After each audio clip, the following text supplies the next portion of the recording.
Some wands bond with you for life. Others wait for the perfect moment to betray you. One flick too strong, one emotion too sharp, and the magic bites back. Because every wand isn't just carved wood and a polished core. It's alive, and sometimes it's more loyal to its own nature than to yours. At the center of that loyalty is something ancient, not the spells, not the wizard, but the material that powers the wand's heart, the core. Pair it right, and it amplifies who you are. Pair it wrong, and it might just burn you from the inside. Ollivander never called wandlore art, he called it science. And that science has rules. Dangerous ones. Let's start at the source of it all, the cores that decide who lives, who wins, and who never even gets to cast. Phoenix Feather. Phoenix Feather is the rarest of the big three wand cores, and easily the most unpredictable. It comes from one of the most powerful magical creatures in existence, capable of resurrection, healing tears, and flight through flame. The best-known donor? Fawkes, Dumbledore's phoenix. His feathers powered two very different destinies, Voldemort and Harry Potter. These wands don't give in easily. They're not impressed by ambition or charm. Loyalty has to be earned. And even then, Phoenix Feather wands can act on their own. They've cast spells to protect their masters without being told to. But don't mistake that for blind obedience. If a Phoenix Feather wand switches allegiance, it's only because its new master has defeated the old one fair and square. Even then, full loyalty takes time. This core doesn't shout, it waits. And when it acts, it does so with purpose. Just like the creature it came from, it will rise, but only for someone who's proven they're worth it. Dragon Heartstring. If Phoenix Feather is all mystery and patience, Dragon Heartstring is fire and fury. It is harvested from the heart of a dragon, sometimes quite literally. These wands are fast learners, quick responders, and produce magic that feels raw and explosive. They are loud, theatrical, and full of energy. Dragon Heartstring favors strong-willed witches and wizards. Not the passive ones, not the hesitant ones. These wands want someone who charges into the storm rather than waits for it to pass. But that power comes at a price. Dragon Heartstring wands are the most accident-prone, not because they are faulty, but because they react directly to your intent. If your emotions spike, so does the spell. If your will cracks, so does the wand's control. They respect power, not history. Command them clearly and they will obey. Fail to match their intensity and they won't hesitate to strike back. Like the dragons they come from, they are magnificent and merciless. Unicorn Hair. Unicorn Hair is the gentlest of the three supreme cores, and often the most underestimated. These wands may not explode with power, but what they offer is far more valuable. Loyalty, consistency, purity. Unicorn Hair wands are steady, graceful, and remarkably hard to corrupt. They favor witches and wizards who approach magic with care, not flash, not drama, just quiet, focused control. They bond tightly to their first owner and rarely shift allegiance, even when defeated. But don't mistake calm for weak. In the hands of someone confident and clear, a unicorn hair wand becomes a blade of perfect precision. It may not roar like a dragon, but it never misses its mark. Thestral Tail Hair. This is the rarest and most dangerous core ever known. Thestrals are magical creatures that can only be seen by those who have witnessed death. Their tail hairs carry a kind of magic that defies easy explanation. It's quiet, powerful, and deeply tied to mortality, fate, and perception.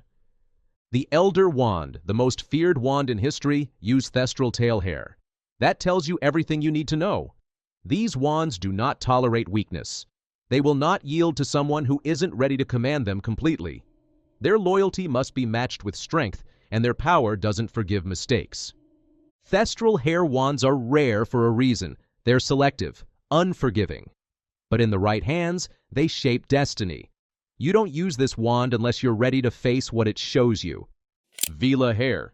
Vela Hair is beautiful, powerful, and completely untrustworthy. It comes from magical part humans known for their charm, grace, and explosive tempers. The wand core? Just as unpredictable. Wands with Vela Hair are emotional, volatile, and known for turning against their owners mid-spell if not handled with absolute care. Ollivander refused to use Vela Hair in his wands. It was too unstable, moody, and dangerous. But not everyone agreed. Fleur Delacour's wand, made with a single Vila hair from her grandmother, was powerful enough to get her through the Tri-Wizard tournament.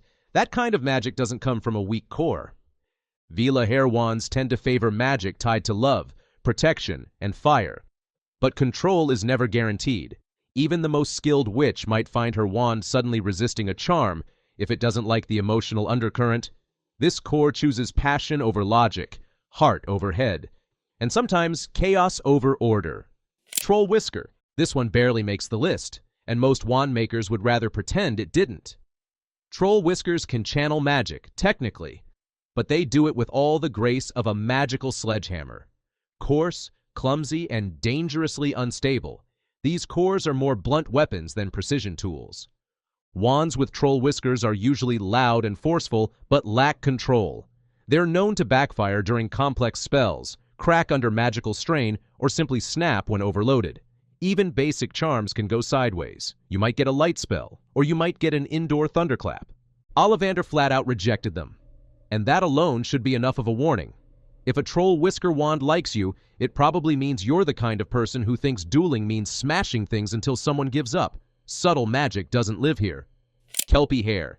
To get a strand of Kelpie hair, you'd have to outswim a water demon that drags people to their deaths. So yes, it's rare. And no, it doesn't behave. Kelpies are shape-shifting aquatic beasts, and their magic is just as slippery as their form. Wands with Kelpie hair cores are fluid, elegant, and extremely effective with water-based spells. But they're difficult to master. They resist basic charms, act sluggish with users who lack emotional control, and have been known to flare up if their wielder becomes too tense. Not ideal in a duel, but in the hands of someone calm, precise, and deeply attuned to mood-based magic, they move like water itself. The magic these wands produce almost seems to swim through the air. It's beautiful, dangerous, and just like the lake-dwelling creature it came from, it doesn't warn you twice before pulling you under.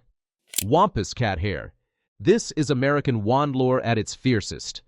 Wampus cats are magical, panther-like beasts known for their speed, strength, and fearlessness. Their hair, when used in a wand core, produces one of the most physically powerful magical reactions ever recorded.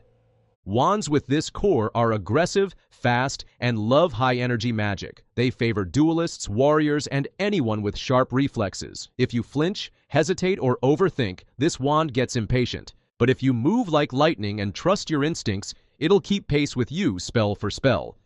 This core is less about emotional depth or scholarly precision, it's about grit and impact. Some wand makers call Wampus cat hair a magical amplifier. Whatever's inside you, fear, rage, focus, this core magnifies it tenfold.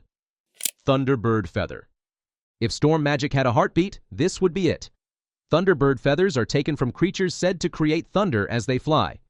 The magic is electric, atmospheric, and deeply reactive.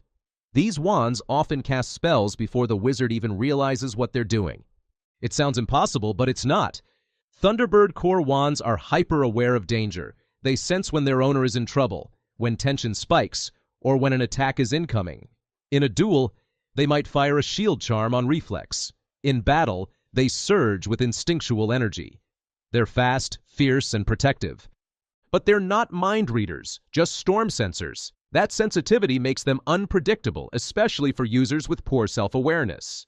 If your emotions are running wild, so is the magic. Handled correctly, though, a Thunderbird wand becomes a weapon of raw survival magic. A storm in your hand, ready to strike before you blink. Rougarou hair. This one comes straight out of North American folklore and is as dangerous as it sounds. The Rougarou is a shape-shifting beast, part man and part wolf, feared across Louisiana and the surrounding regions. Its hair, when used in wand cores, carries magic that's powerful, unpredictable, and often feared even by those who wield it. Wands with Rougarou hair are rare, not because they're ineffective, but because they're feared. The magic is fierce, deeply personal, and seems to respond more to instinct than intellect. These wands form intense bonds with their owners, but they do not like being shared or borrowed. At all. In fact, some wand makers warn that attempting to use a Rougarou wand that isn't yours could leave you magically scorched. This is not a core for soft hearts. It chooses those willing to walk a thin line between control and chaos. Handle it wrong, and it might not just reject you, it might fight back. White River Monster Spine. The White River Monster is a legendary creature said to lurk in the muddy waters of Arkansas. Rare sightings, fewer survivors, and even fewer wand makers willing to risk retrieving its magical spine. But for those who do, the result is something strange. Wands made with this core have a peculiar relationship with concealment magic. They excel in illusions, camouflage, and spells that alter perception. The core seems to resonate with secrecy, reflection, and hidden strength. And if you're the kind of witch or wizard who prefers to move unseen, this core will follow your lead. The core is only half the story. It decides the kind of magic your wand can channel, how fast it learns, and how loyal it is. But none of that matters if the wand doesn't survive the casting. That's where the wood comes in. Wand wood isn't decorative, it's alive. It defines the wand's lifespan, mood, voice, and resistance. It decides how your magic behaves, smooth or aggressive, subtle or wild. Each wood bonds to a specific kind of person, and once it bonds, it remembers. Next, we explore the outer shell of magic itself, the woods that hold the power, and sometimes hold a grudge. Elder. This is the wood of legend. Elderwood wands are so powerful, so dangerous that most wand makers won't even craft with them. Why? Because Elder does not want to be tamed. It doesn't serve. It dominates. The Elder wand, the most feared and coveted in history, was made from this exact wood. Elderwood chooses users destined for greatness. Not ambition, not skill. Destiny. If you're not strong enough, it simply won't work for you. And if you try to fake it, it may do more than refuse. It may snap in your hand or turn your own magic against you. It's not a wand. It's a test. You don't master it. You survive it. And that alone has buried more witches and wizards than dark magic ever could. You wands have a reputation. And it's earned. This is the wood used by Lord Voldemort. And while it doesn't guarantee evil, it certainly attracts intensity. You responds to ambition, command, and magical strength. It remembers cruelty, and it doesn't forgive weakness. But that doesn't mean it's a villain's wand. You is about power. It doesn't care whether that power is used to protect or to destroy. It just wants to be wielded without hesitation. If you pause, if you flinch, you will override your decision. This wood wants decisiveness, even if the decision is dangerous. You don't have to be feared to use you, but you do have to be unshakable. The moment you question your purpose, your wand might make the choice for you. Holly. Holly is the spiritual opposite of you. It's rare and protective, and it's drawn to witches and wizards undergoing deep inner transformation. Harry Potter's wand was made of holly, and that says everything. This wood finds people fighting their demons, not just the magical ones, but the personal ones. Holly tempers volatile cores like phoenix feather. It calms magic, softens extremes, and builds bridges between power and purpose. It chooses those with strong moral centers, or those still trying to find one. This wand doesn't switch sides easily, and it doesn't tolerate cruelty. You can stumble, you can doubt, but if your heart is in the right place, Holly will walk with you through fire. Oak. Oak is the classic, the solid, the dependable. It's not flashy, but it is incredibly strong. Oak wands are known for their durability, deep magical reservoirs, and connection to elemental and protective spells. They are often chosen by people who don't break under pressure and lead others. This wood favors integrity, loyalty, persistence. It bonds deeply with its owner and resists being passed down. Oak wands aren't interested in drama or deceit. If you lie, if you manipulate, the magic will turn heavy, even sluggish. It's also a nature wand. Oak users often feel unusually attuned to magical creatures, forests, and ancient magic. You don't need to shout with an oak wand. Its silence says enough. Willow. Willow is the survivor. This wood is drawn to people who have experienced loss, pain, or failure and grown stronger because of it. It's a healing wood, known for helping users channel restorative spells and overcome magical damage. What makes Willow unique is its self-repairing nature. These wands can heal themselves over time, making them long-lasting and resilient. They favor perseverance and humility, people who have failed but kept going. Willow wands are often misunderstood. They don't perform loudly, but in practical spell work, they often outpace wands with more dramatic reputations. If you doubt yourself, that's fine. Willow won't. It'll remind you what you've survived and what you're still capable of. Hawthorn. This wandwood is a contradiction. It's temperamental, complex, and known for producing magic that's both healing and destructive. Hawthorn doesn't like simple answers. It chooses witches and wizards who carry inner conflict, the kind of people who fight battles no one else sees. Ollivander called it a wood best suited for someone with a similarly conflicted nature. That's because Hawthorn reacts to emotional tension. If the user is unstable, the wand often becomes unreliable. But when the connection works, the magic is sharp, powerful, and unlike anything else. Hawthorn is not a beginner's wand. It demands understanding, not just of spells, but of yourself. It will test your motives, challenge your beliefs, and swing between brilliance and chaos until you prove you can handle both. Vine. Vinewood is intuitive, sensitive, quietly powerful. It tends to choose witches and wizards who possess strong emotional intelligence, the kind of people who feel more than they say and notice what others miss. This wand often knows what spell you intend to cast before you do. It's highly compatible with prophecy magic, healing charms, and enchantments tied to insight. Vine doesn't need brute force. Its strength lies in subtlety.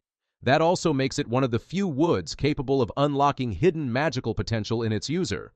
Cedar. Cedar is the quiet guardian. It doesn't shine on stage, but it's fierce in silence. Ollivander once said that cedar wand owners are never fooled, not easily, and certainly not twice. These wands go to those with deep convictions and quiet strength.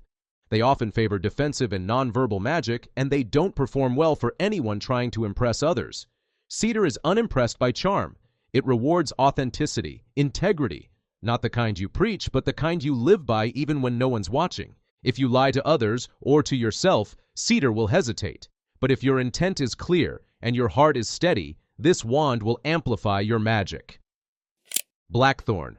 Blackthorn is a wand that thrives in adversity. It doesn't just tolerate conflict, it grows stronger from it. This wood is drawn to fighters, survivors, and witches or wizards who've had to claw their way through hardship. Literal or emotional, it doesn't matter. Blackthorn wants grit. The longer it experiences danger, the more powerful it becomes. But it's not an easy wand to claim.